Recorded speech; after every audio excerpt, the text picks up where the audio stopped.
G2 gives their clients access to the best human capital management and due diligence tools available.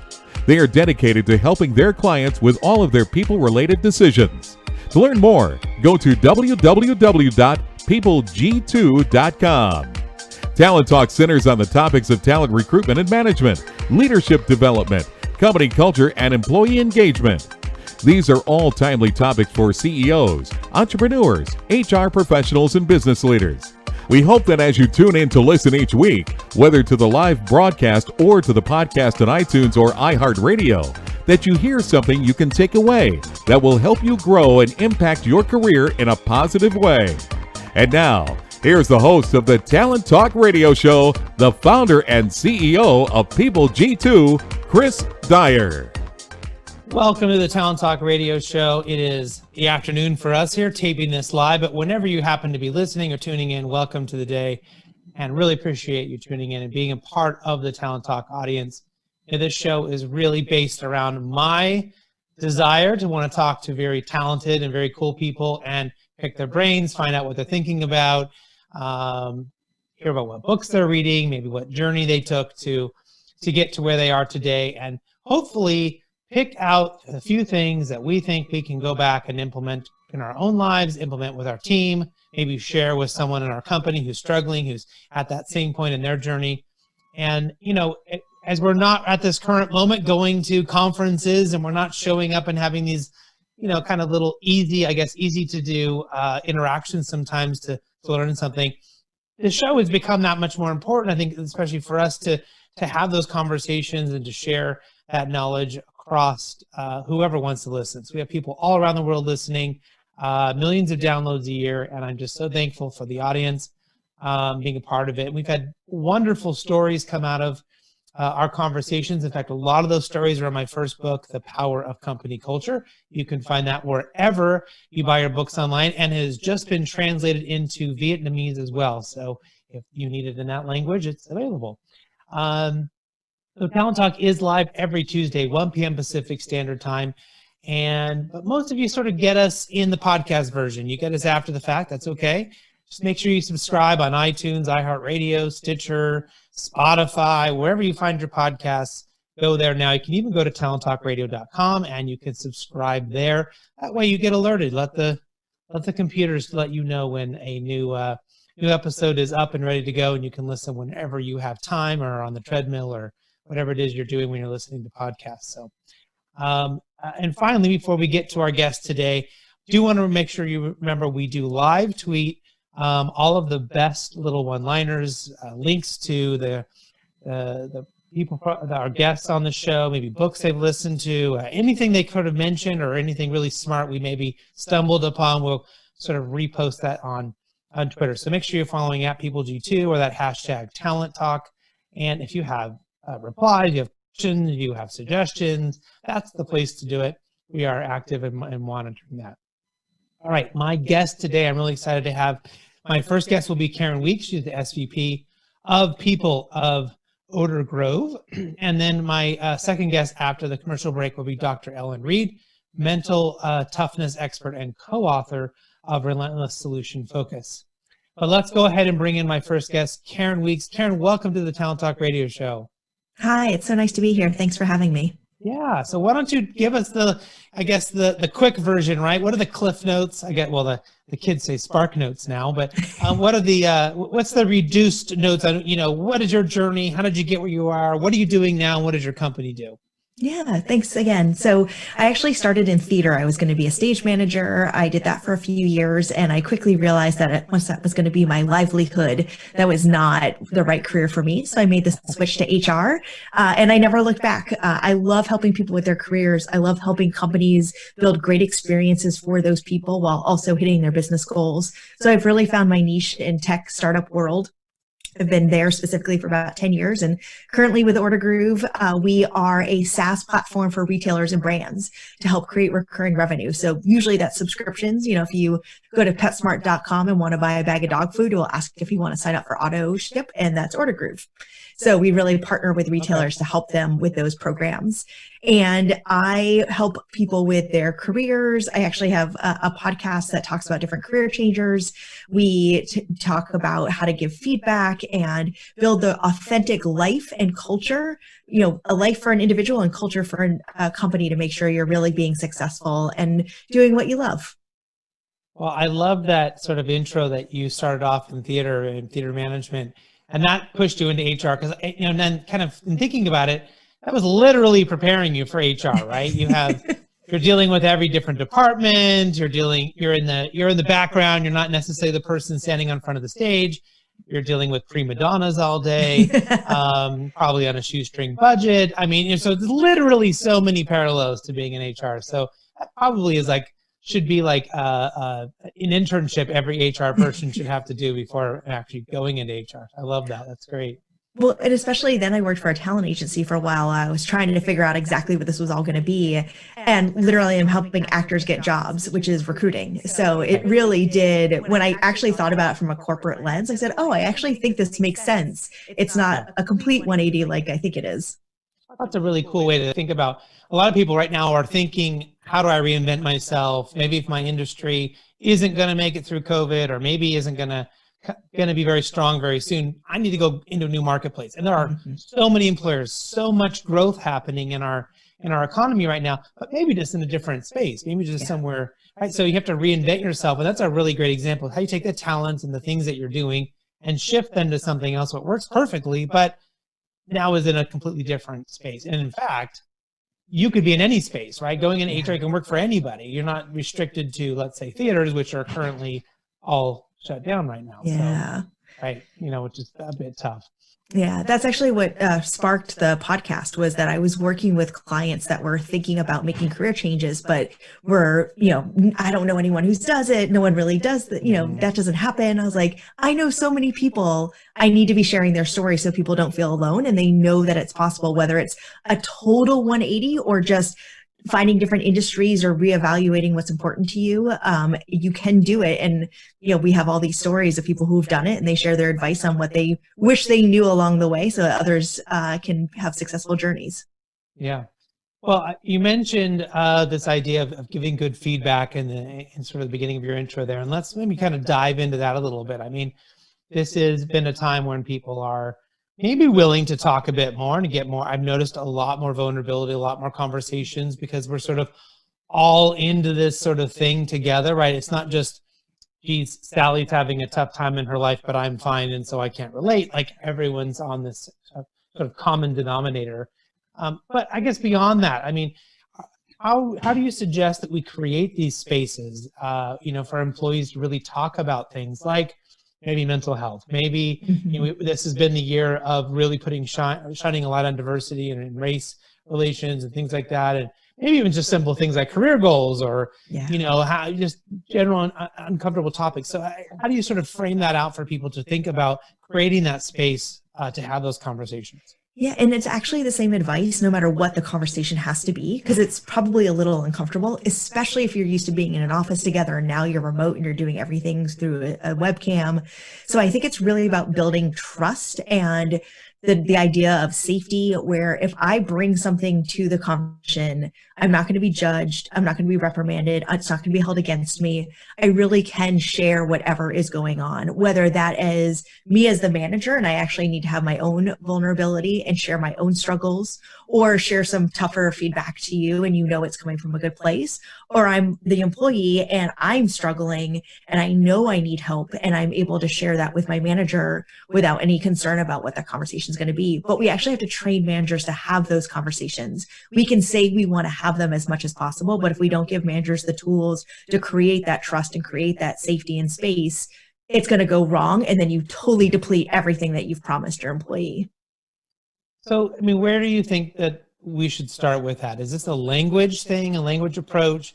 is this maybe more of a systematic approach? And what I mean by that, so a language approach would be, in my company, we wouldn't ever say feedback. We would say feed forward, right? We would change it. Instead of saying, well, I don't like what you did yesterday, I'm going to say, hey, the next time this comes up, can you do it this way, right? So forward. And that sort of cuts out a lot of that defensiveness and all that, right?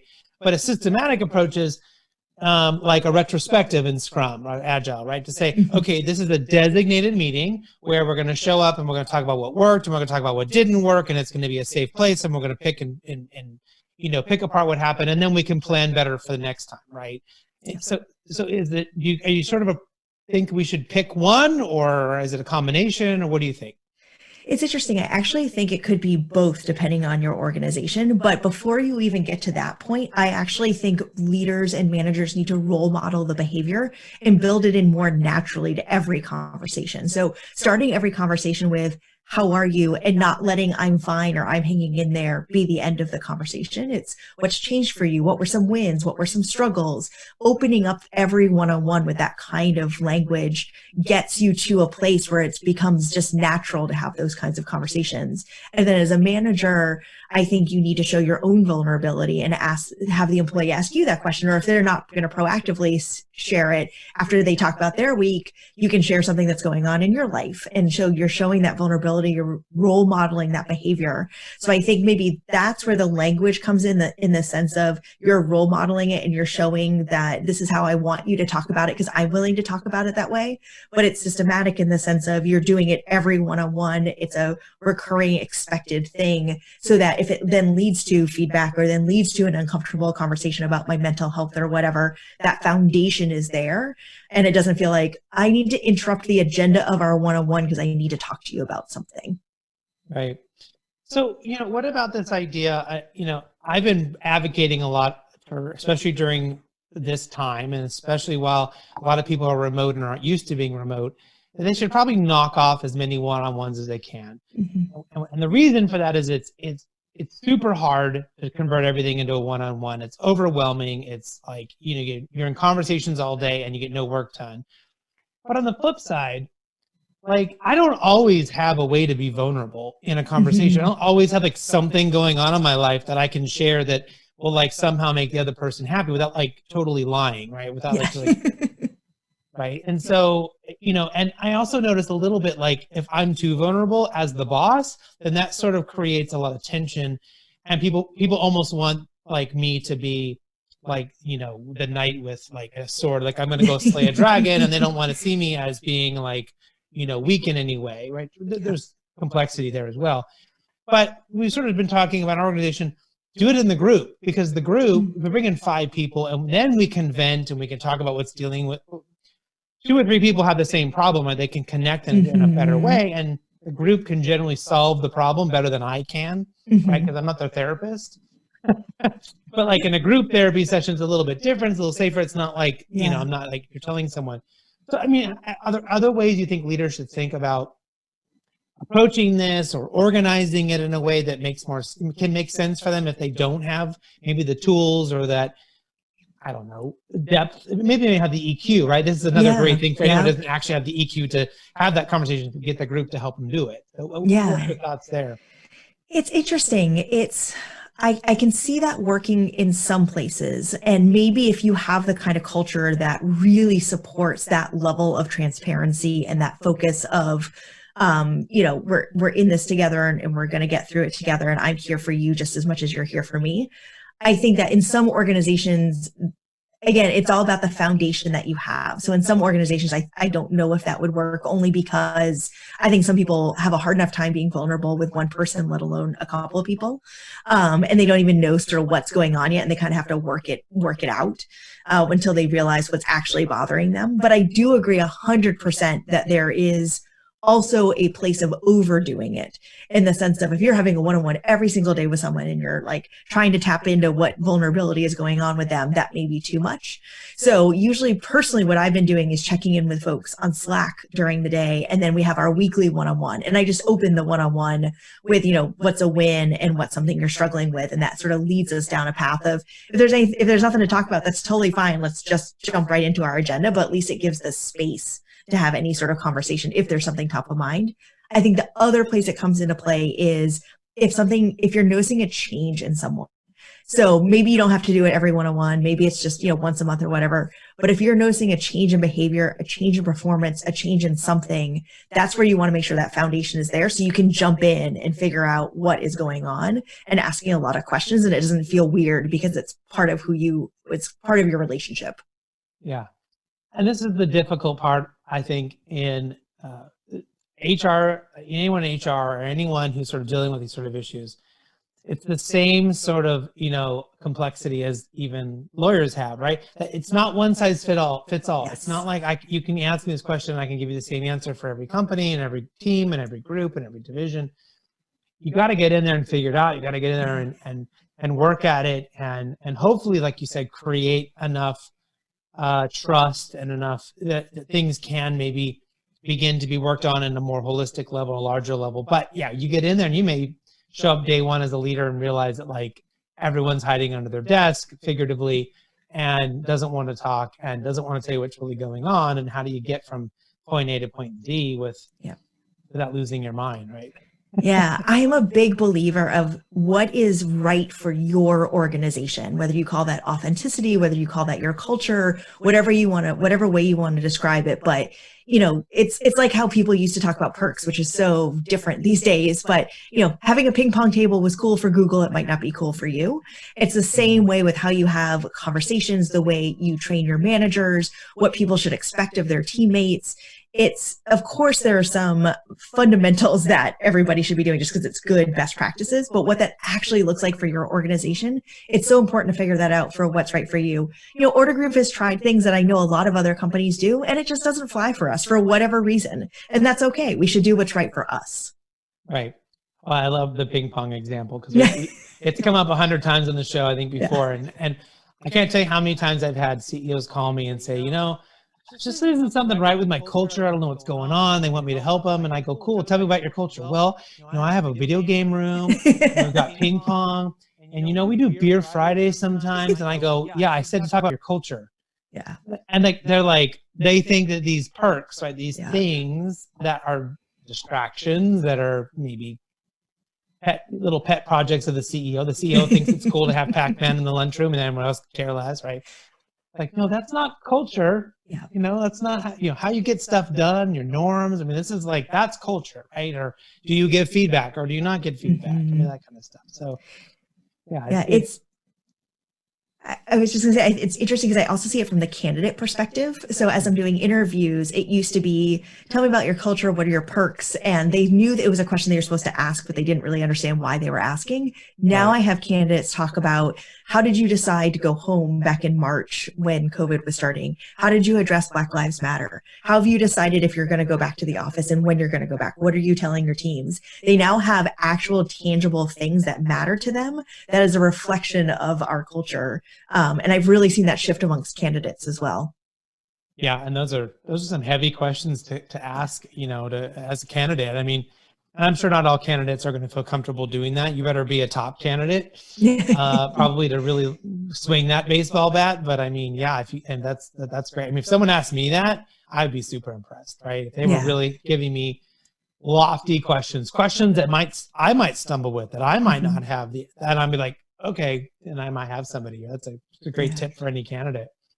Well, another thing that's kind of come up, and I'm hoping to see what you're sort of thinking about, is around this idea of how do we maybe tinker with performance reviews, or how should that be happening, or what are you guys doing, especially when everybody's remote, right? Do you guys have a difference of what you're doing? Are you tinkering it? Is it just the same thing, but just over a Zoom call? What does that look like? Yeah, so it's really interesting because our reviews, we call them development feedback. So it's a mix of feedback around what are ways you've made an impact to the business. And so those are sort of your strengths, areas that you want to focus on. Made an impact to the business. And so those are sort of your strengths. And then focus on value. So what's one value you've lived really well and one value that maybe you've struggled with. And then finally, development goals. And so it's all open-ended questions. And it's meant to focus both on what's happening in the here and now, but also future looking as well. And what do you really want to focus on as you think about your next 6 months, for example? And so while obviously ways you've made an impact to the business tend to tie to KPIs or whatever, it doesn't have to. And so one thing that I'm going to be training the team on going into our performance cycle that happens in like the February timeframe is think about things outside of maybe the day-to-day job, because those targets may have changed and things outside of their control may have changed. If they had a book of business where they had clients coming and going more so than usual, retention may not be a fair metric to really focus on. Of course, it's important to the business, but it may not be solely within their hands this year. And so focus more on, helping clients through the roller coaster of 2020, or how did you adjust to help your team who is, struggling through this thing? And so really focusing on the broader picture of ways that they made an impact to the business, maybe not just the typical KPIs that they focused on in the past. So that's one thing that I'm going to really coach the managers on this year. Yeah. And as we are closing out here, 2020, I like to call it the dumpster fire of a year. I am hosting a webinar tomorrow. We're going to talk about like what other things that we should keep.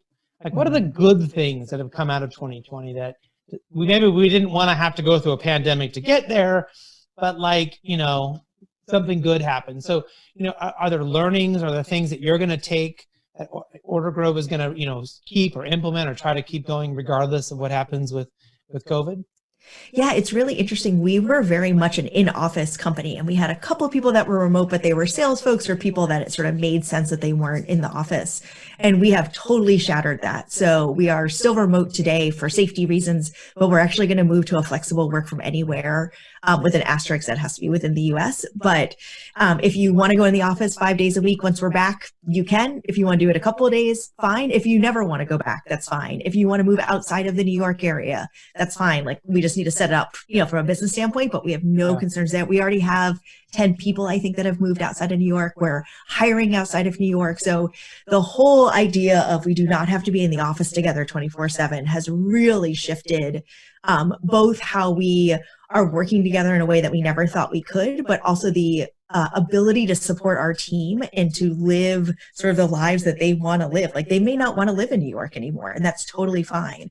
I think flexibility and authenticity have always been things that were really important to us, and we defined it in other ways, but now we're really bringing into the literally where do you want to be and how do you work? So if, taking an hour off at lunch every day because you need that mental space to refresh, that's fine. If you need to go for walks in the afternoon and do a lot of phone calls versus video calls, that's fine. It's whatever is going to set you up for success and be the best version of you that you can be. And COVID forced that, right? Like people were homeschooling and living with 5 roommates or living in a studio by themselves. But we really saw people start to own their time and try to figure that out on their own and still be very successful. So we're going to keep pushing that forward and redefining what that looks like. It's really amazing when you give people autonomy, right? And you say, hey, you can go and do this. All we care about is these metrics, these KPIs, like what are these outcomes? We've agreed to that. Go do your thing, right? Mm-hmm. And for us, that's always worked really well. And of course, you have sometimes some people stumble and you got to go back and you look a little harder at what they're doing or how they're doing it. But man, most of the time, they know far better how to manage their time and how to be productive and how to have incredible outcomes than anyone else could ever give them, right? Yes. And so this is the thing I'm really thankful for that COVID has given people, is this perspective to realize, don't have to micromanage. I don't have to see them in the cubicle farm to know they're working, right? Yes. So we can change this. Well, we're almost out of time here. I want to make sure we ask you my 2 final questions, very important. And first is there a book that you're reading right now, or maybe one that you read this year that you think, somebody listening might want to check out? Yeah, absolutely. So I actually read, Julie Kratz wrote a book, and I hope I get the title exactly right, but it's How to Be an Ally. And it's actually a business novel with things written in about how to actually be an ally. But to me, it really spoke to, in those moments of microaggression or when you see something that doesn't quite make sense, how to speak up and be an ally to someone in the organization. And just when I read it and how she wrote it, just really, really spoke to me. So I've been recommending that one to a lot of folks. Awesome. And finally, most importantly, how can people find out more about Order Grove? How can they find out more about you or reach out if they're interested in working with you, working for you, and all of that? Yeah. So, of course, we have a careers page. So it's just ordergroove.com/careers. We are hiring in most of our departments, and we'll open up even more roles in 2021. So check that out. And personally, I'm on LinkedIn. That's probably the fastest way to reach me. But I also have a website, karendweeks.com, where I throw some moments like this so you can see some of the places where I've shared some of my advice, but also worksheets on how to make career changes, some templates that I've used with organizations on how to think about some culture initiatives, and just some other things about me and things that I have found successful in my learning. So hopefully it helps others as well. And I probably want to spell it because I think I have unintentionally said the company name a few different ways, a few different times, because that's what I do every podcast. I screw at least one name up somehow. So it's Order, ORDER, and then Groove, like, to have a groove, GROOVE. So put that all together. You can find them. They can help you out. Thank you so much, Karen, for being a part of the show today. Hopefully we can have you come back at some point and give us an update on all the cool things that you're doing. Great. Thank you so much for having me. All right, we'll be right back after our quick commercial break, and we'll bring in my second guest, Dr. Ellen Reed.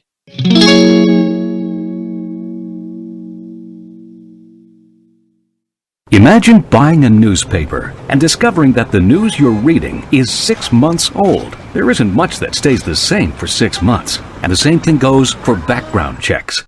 In a time when so much outdated information is being passed around, it's good to know that People G2 offers something different. At People G2, we provide today's intelligence, not yesterday's news. Our value-added approach offers you a fully FCRA-compliant solution that includes up-to-the-minute information. By combining industry-leading technology with old-school human investigation, People G2 is able to give you information that is accurate right now, delivered quickly through our online system or integrated with your HR system. So ask yourself, are you comfortable working with old news, or are you ready for a different kind of background check company? Visit peopleg2.com or call 800-630-2880. That's 800-630-2880 or peopleg2.com. Welcome back to the Talent Talk Radio Show. In case you missed my first guest, Karen Weeks of Order Groove, as I mispronounced earlier. You can listen to that interview. It'll be on iTunes if you go there and subscribe, or if you like Spotify or Stitcher or iHeartRadio, wherever you like to go for your podcast. Just go there now, subscribe to Talent Talk, and then you'll never miss an episode. You can also go to talenttalkradio.com. We have all of our episodes there since we started way back years ago. So there's hundreds and hundreds of interviews there you can look through and listen and subscribe to. All right, and we don't forget, we're also live tweeting all of this. So if you go to Twitter at PeopleG2 or use that hashtag Talent Talk, you can see all the best little bits of advice, information, links to books, profiles, company links, anything you might have wished you wrote down maybe while you were listening to this when you're bugging or something. They'll all be there for you. So let's go ahead and bring in my next guest. We're going to bring in Dr. Ellen Reed, mental toughness expert and co-author of Relentless Solution Focus. So Ellen, thanks so much for being a part of the show today. Thank you for having me. Why don't you tell everyone a little bit about your story? What's your journey? How did you get to where you are today? And what are you doing today that is important for us to know? Sure. So, well, I received my doctorate in psychology from St. Louis University, and I work alongside my colleague, Dr. Jason Selk, who developed the program that I use to coach my clients on developing the Relentless Solution Focus process. Now, I guess a little bit about my journey. So I'm also a professional dancer. In college, I was I was working at a gymnastics center as a dance instructor. And there was this coach who volunteered to coach the boys team on the weekends. And I happened to, start a conversation with him, and I told him I was studying psychology, and he said, well, gosh, do you know what I do? And it turns out that coach was Dr. Jason Selk, who later became the sports psychology consultant for the St. Louis Cardinals.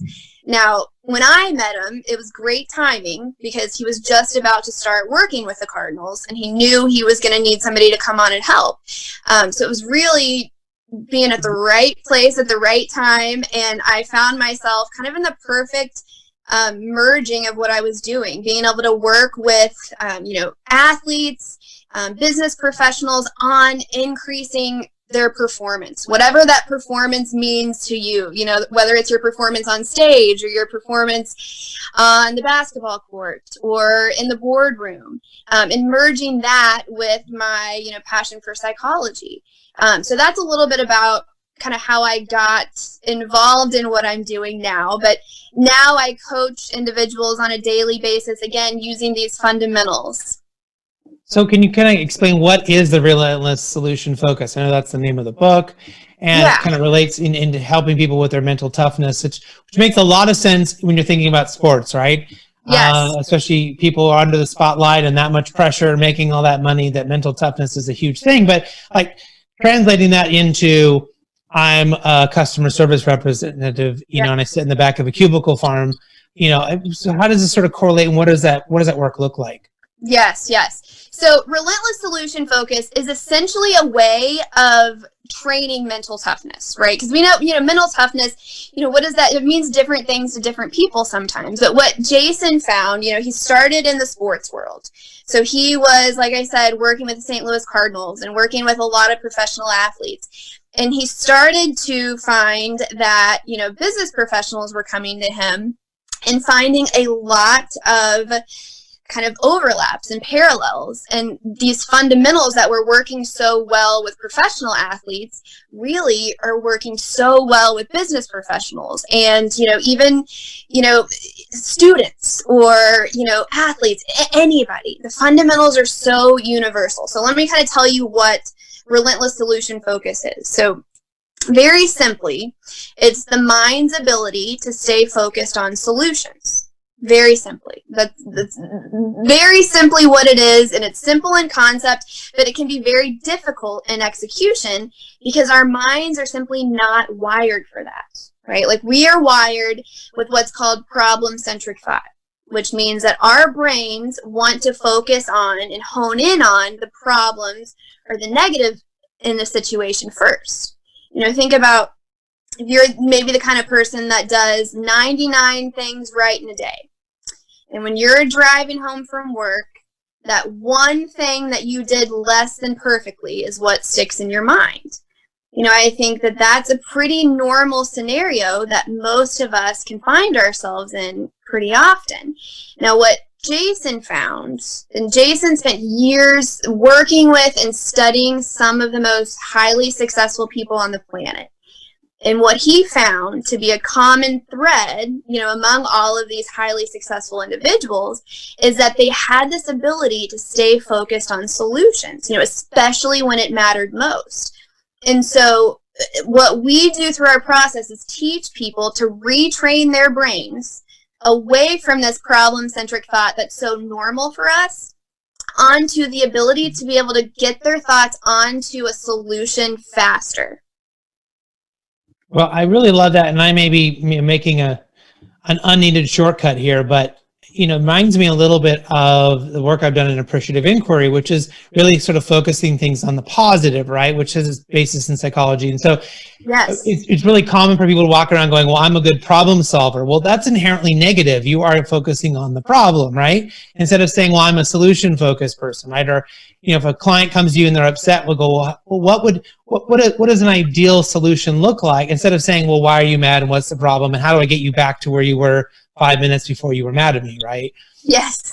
Yeah. And a lot of times there's the client coming to you with a small issue, you realize there's a larger thing that you can do that's even better for them, for you. You can upsell them. You can create a better, relationship and whatever that may be by looking at, lots of different possibilities or positive deviance or all those sort of types of things. Yes. The other thing that I was thinking about as you were talking though is this also kind of connected to some of those cognitive biases where we have this like constant desire to avoid loss, to avoid, losing $10 is like way more painful than the equivalent positive experience of winning $100, right? Yes. Well, sorry, go ahead. No, I was saying, how does that play into what you're talking about? So, you said a few different things that made me kind of think about the importance of this, that people get so consumed with trying to solve the entirety of the situation or the entirety of the problem that they don't even get to that first step, right? So what we talk about a lot, and we break this down, really specifically in the book, but I think it's important to kind of throw this out there right away, that it's important to focus on the next, what Jason calls +1 solution. So when you get caught up in the entirety perspective, where you're trying to take in the entirety of the problem, and like that's where the problem solver kind of situation or example you gave comes into play. Like trying to really wrap your brain around the whole entirety of the problem really results in a lot of times that learned helplessness, where people give up before they even start because the task at hand seems so daunting. But forcing your brain to come up with the next 1 inch or the next inch of improvement, the next iota of a step, is really where you start to see significant improvements. And so we teach this relentless solution focused tool, which I think can be really useful. And so I think if anybody listening out there can just write this down, because this can be so helpful. And the verbiage of this is really important. It's called the Relentless Solution Focus Tool. And the tool is in the form of a question. And the question is, what is one thing I can do that could make this better? What is one thing I can do that could make this better? And the verbiage of that question is so important because it's focusing you on one thing I can do, not what is the thing or what is the solution that's going to solve this problem in its entirety, but what's one thing I can do that could make this better. So we're just looking for improvements, right? So we've got to redefine the way we think about solutions from complete resolution to improvement. And, what may seem slow at first is actually the fastest way to get there. Again, because of that getting consumed and wrapped up in that entirety perspective, where learned helplessness sets in and all the negative emotions associated with focusing on a problem. And we can talk about the biological effects of this too, that when your brain is focused on a problem, that sends a signal for your body to release cortisol. We're all probably pretty familiar with cortisol because we see it on the commercials about, heart disease and things like that. But cortisol is a stress hormone. And in mild doses, it actually has some performance enhancing qualities. But at even moderate doses, cortisol, it significantly decreases intelligence and creativity. It makes you feel like garbage. You experience stress. You experience that cortisol flowing through your veins. You feel terrible.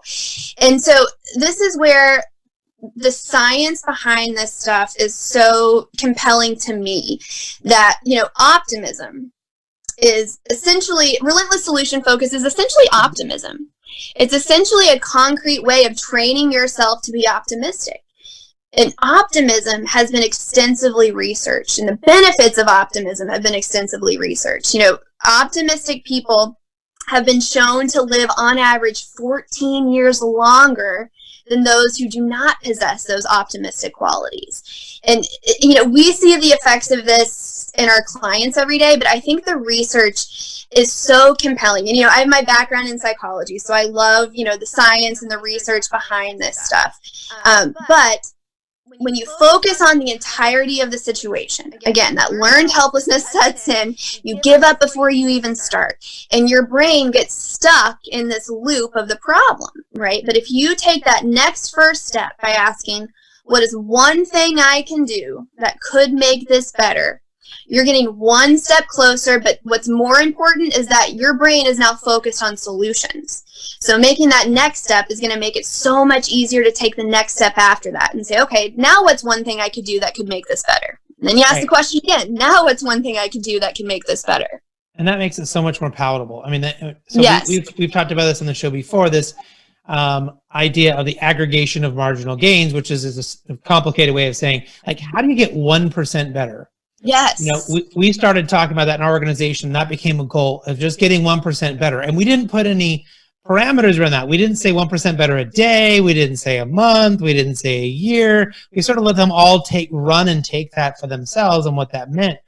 And so like one department was really focused on getting 1% better every month. And another department was, basically trying to get 1% better every day. And but that it didn't really matter. To your point, it was small enough goals and small enough approaches that we're not trying to say, geez, our customer service scores are here. We want, at 40%, we want them to be at 100%. We need a solution that will get us all that way there. That's just not how it works. Yes. Right. And I think people who do this, people who have studied this, really experienced leaders understand that. And yet I'm surprised that most people don't know that. They think someone's going to walk in the door with the magic bag of ideas and be like, here's one for you. And you're going to solve all of your problems in one thing. And that's just not it, right? Yes. Well, and another reason that is so, that 1% better, right, is so impactful is because of self-confidence. So let me kind of break this down, because I think that this is so important for people to understand. That self-confidence is the number one predictor of all performance. So it's been empirically studied that, empirically speaking, there is nothing more important or more impactful for your performance than your self-confidence. So learning about yourself, that I can get 1% better, and then another percent better, and then another percent better. Learning about yourself that you achieve what you set out to achieve, versus saying, I have to go from 40% to 100%, right? Like setting those realistic expectations, realistic goals, one solution at a time, one step at a time, really has a significant impact on our self-confidence, which then has a very significant impact on our performance. So, we talk about some goal setting in the book, and, there's a lot of really common mistakes that we see all the time in terms of goal setting. And I would say one of the biggest mistakes is setting it high, hoping to get close. That kind of shoot for the moon and land amongst the stars mentality when it comes to goal setting. Well, let me say this, because there is a little bit of a caveat there. When you're thinking about time periods of 3 years or longer, that mentality of set it high and hope to get close is okay, because it opens your mind up kind of to the possibilities of what's out there. But when you're looking at time periods of less than three years, there's no empirical evidence that set it high, hope to get close mentality works. And in fact, it's oftentimes very counterproductive to your performance. So if we want to I think it's helpful to kind of have some numbers attached to this, that, you don't want to shoot for more than a 10 to 20% increase over what you're already doing. Anything over that, then you're really asking yourself to screw up, because you're asking yourself to really take hit after hit on your self-confidence. And I think people kind of think of self-confidence as kind of like a soft quality, like I can beat myself up and that'll really make me work harder. But in fact, it's really the opposite. We've got to learn to focus on what we do well. We've got to learn to focus on our strengths, and then focus on, hey, what's one thing I want to improve tomorrow? Rather than what's normal for people is to evaluate themselves with a very perfectionist mentality, where they tend to, beat yourself up when you fall short, really beat the heck out of yourself for that one mistake you made, even in the midst of the 99 things that you did right that day. And people are also typically very quick to dismiss what they're doing well. So again, that self-confidence, there's nothing more mentally strong and mentally tough than working on developing your self-confidence. But I think a lot of times you're right, like people kind of think of it as almost like a soft quality. Right. And so you really brought up a lot of good points there. And I think one that I wanted to kind of start with was this idea of self-confidence and, having such an impact on everything that's going to happen for people. And so we can look at some good examples, and we can go back to sports, since that's where we started. And let's look at a Tiger Woods or LeBron James or, Kobe Bryant, or, the list could go on and on. Name some famous professional athlete, right? Right. And, Mia Hamm, the list goes on and on. Yeah. And you look at these people and they have incredible skill and they have incredible confidence. But they didn't like pop out of their mom that way, right? They didn't just appear into the world fully confident and totally talented. In fact, if you look at their lives, they may have some bits of their physiology that gives them some advantage. However, 99% of that was they worked hard, and they have been working hard at this longer than everyone else has, right? And so it's practice gives them the ability, gives them that special thing. And because they've practiced all the time and they're, have it down, they have a high level of confidence. Yes. And so they can go into these things. And then that sort of correlates to like someone who doesn't do that. You haven't been practicing your skills. If you're not reading books and you're not trying to get better as a leader and you're not doing any of these things, well, of course you walk into a room and everyone's upset. Maybe your team's upset with you and you're going to have low self-confidence because you don't have any tools. You haven't practiced it. You haven't done anything to be ready for this situation. Yes. And then, but yet somehow we go back to the magic bag of solutions that will take us, just let me read one article and I can magically know how to solve, the top 3 things to tell your team not to be a bad leader, which is not a real thing, right? Yes. Well, and I think that's such a good point. And, it's easy to point to kind of athletes because it's almost like, you spend more time at the gym, or you spend more time practicing. But just like you spend those hours in the gym as an athlete, you can work on and you can practice your mental game, your mental toughness. And that's exactly what the process that Jason developed does. That, there are those individuals that seem to have this sort of like superhuman alien level of mental toughness, right? Like we've seen the documentaries of these like extraordinary feats of human accomplishment, right? So some of us are born with it, but most of us have to learn it, and I think that people think a lot of times about like the strength between your ears as something that you're either born with or you're not. But exactly what you're saying, that, when you practice and when you work on things and when you study things, you cannot help but get better at it. Yeah. Just like when you're in the gym doing your bicep curls, when you're doing your bicep curls, your biceps cannot help but get stronger. And when you put the effort and you put the consistent training into your mental game, your mental strength cannot help but get better. And that's where I think that, it can't just be a pep talk. This is one of the things that, whenever we're speaking about our process, I love a good pep talk, right? Like usually a pep talk is good for maybe a day or two, but unless you get in there and you really start doing the work or you do something consistent, you're not going to see the results, right? Knowing something does nothing. Doing something does. So just like these athletes, that have achieved these great things are in there working and working and working, you can put in the work to develop that mental strength. Now, the good news too here is that, where you might have to spend hours in the gym as an athlete, the mental side of things takes so much less time. Really, it's broken down into 3 minutes a day. We've got 2 tools in the book. If you do both of them on a consistent basis, on a daily basis, it takes you no more than 3 minutes a day. So it can be done. It just takes consistent training. Right. And, and I think that's something that people can do. I will slightly disagree with you. I think that, there's this idea that people are born with certain things. And I think you're obviously born with your height. You're born with your certain body structures. But really, I remember, and I've learned this a lot by asking, for many years in this show, we asked, tell me about like some great leader in your life. And almost always people told me about a parent, a grandparent, an older brother, an older sister, someone in their life who taught them these important lessons, that taught them things, right? And it wasn't that they just were born and then like, well, I'm a good leader, right? Yes. I have had, I would consider myself a good leader. If I look back at my experiences versus other people that I know in my age, like I was around my grandparents a lot more. I was in their businesses. I was exposed to things earlier. And then I went and did things with it, right? Like I had lemonade stands and I would always win the magazine subscription contest in elementary school. And like, but I learned that stuff, right? So I like to remind people of that, because if you weren't that person and you find yourself wherever you are in your life right now, it doesn't matter what happened, right? You don't need to have a fixed mindset that I can't do it.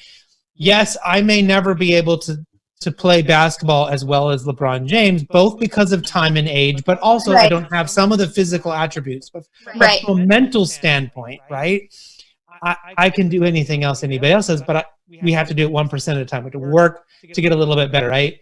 Yes. Yes. Until they invent, I don't know if you remember the movie The Matrix, where they put the thing in the back of his head and magically he could fly an airplane.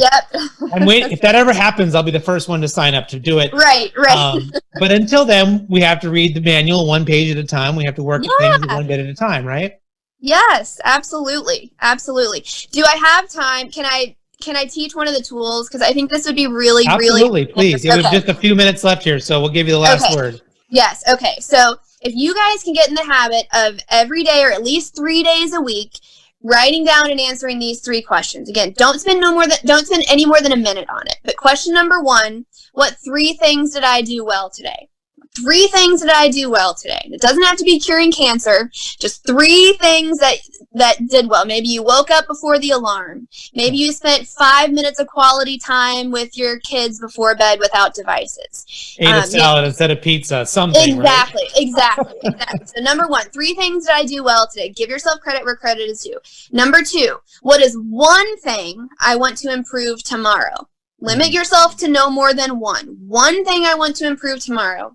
And then number 3, what is one thing I can do that could help make that improvement? So in those 3 questions, you're forcing yourself to give yourself credit where credit is due. And remember how important self-confidence is. That 3 things you did well, that's putting little pennies into your piggy bank of self-confidence. And self-confidence is the number 1 predictor of performance. And then the second 2 questions are keeping your focus on improvement. Whereas it's normal for you to want to leave your workday and think, okay, what are all the things that I screwed up today? Or what are the things, what am I going to be behind on? It's normal for our brains to want to go to that negative and those problems. But asking yourself instead, what's one thing I want to improve tomorrow? Keeps your focus on solutions. It trains your brain to stay focused on solutions, just little by little, one day at a time, one solution at a time. And then that third question, what's one thing I can do that could help make that improvement, forces you to come up with something actionable to do, right? Because you may know you want to improve something, but doing something to take that step towards making that improvement, again, you'll really, if you do this on a consistent basis, you're going to take advantage of your brain's ability to mold itself. And you'll start to notice that you may not default to that normal negative problem-centric thinking. And your brain is going to be better able to recognize your strengths and what you're doing well, and being better able to attack problems by focusing on the next solution or the next improvement. Well, that's a great practice, and I hope that someone out there listening will take that and use it, and hopefully absorb some things we talked about today. If they really want to, if you just think about where you want to be this time next year, right? And what is it going to take? And I run a couple book clubs, and I just sent a note out to everyone and said, if you would have shown up every month and just read the one book, here are the 12 books that you would have read this year. And it was incremental. It was just a little commitment each month, right? And I just kind of changed my messaging, and it was boom, we had double the amount of people commit. They're going to be in January. They're going to read the book, because it was they went, wow, I could be that. I could have done 12 books. I mean, a lot of people don't even buy 12 books, let alone, they put 6 or 7 on their dresser and they never get to them. Right. And it was just commit to something small, commit to the little thing, right? And absolutely. I think that's so great. And I think it's such great timing for that message right now. We're coming up on New Year's, right? Don't be tempted to come up with 3 goals or 5 goals or even 2 goals. Pick one thing that you want to work on improving in your life in 2021 and focus on that. Well, how can people find Dr. Ellen Reed out there? What's the best way for them to connect with you, find out more, maybe find out more about your company? Let us know. Great. So you can find us on relentlesssolutionfocus.com. That'll take you to some really great tools. I am on Instagram. I think I'm Dr. Ellen Reed.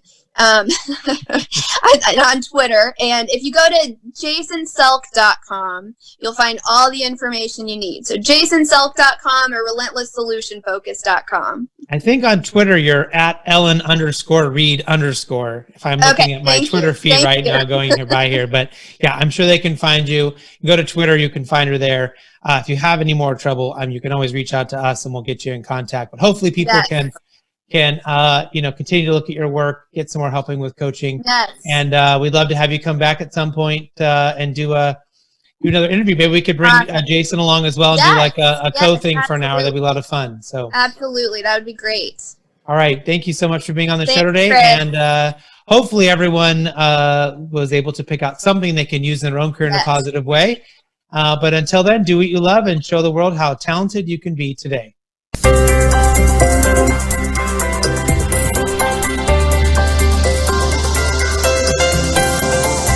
You've been listening to Talent Talk Radio, brought to you by People G2.